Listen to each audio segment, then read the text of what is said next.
Okay, for more on what's in and what's out from the food in the United States and further afield, we're joined by Jack Bobo. He is Executive Director, Rothman Family Institute for Food Studies at the University of Los Angeles, California. Good to see you. Good to see you too. Okay, so why have U.S. companies taken so long to respond to all these consumer advocacy calls for removing food dyes? So I think there are a few reasons. I think the first is that, there's an economic incentive for business as usual. If they don't have to do something, many companies are just not going to do it. And so without that regulatory pressure, they didn't feel that it was in their interest to do so. However, even the companies that did make an effort have sometimes found that the public wasn't as excited about the changes as they were willing to make. And so that lack of regulatory requirement and that lack of consumer demand when it comes to purchases, I think, combine to delay. Gotcha. Well, the Trump administration is calling for companies to voluntarily phase out 6 synthetic dyes by 2026. Is that going to work?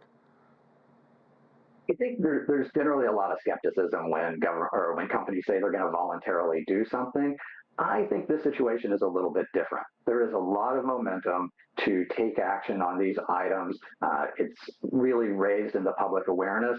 And so I don't think that companies are going to sit around and wait for something to happen, because I think, frankly, they're afraid of being called out and having their products highlighted. And so I think that gives a lot more comfort that these actions will actually be taken. Interesting. And obviously we're talking about this because of the adverse effects. And how strong do you believe the scientific evidence is linking food dyes to behavioral problems in children? So there, I think the evidence is suggestive, but it's not incredibly strong. I mean, that's one of the reasons that it's taken so long for the European Union to make these decisions, for California.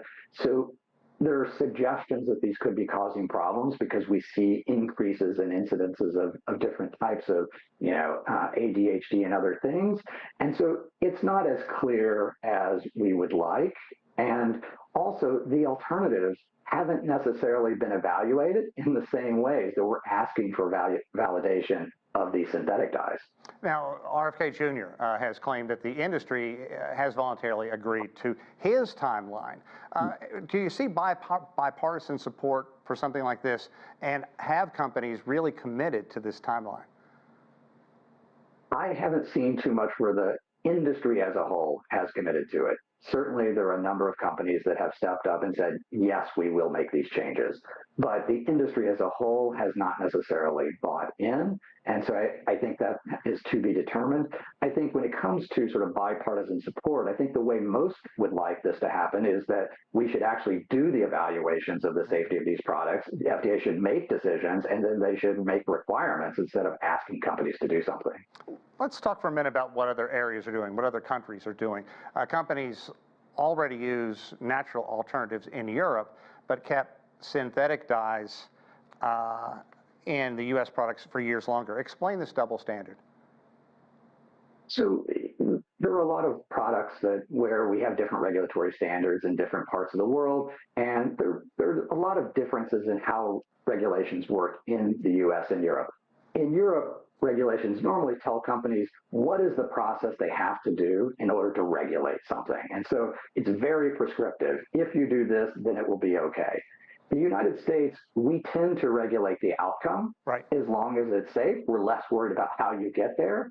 And to be honest, that promotes more innovation because companies can do things in different ways as long as they can demonstrate that it achieves the government's goal.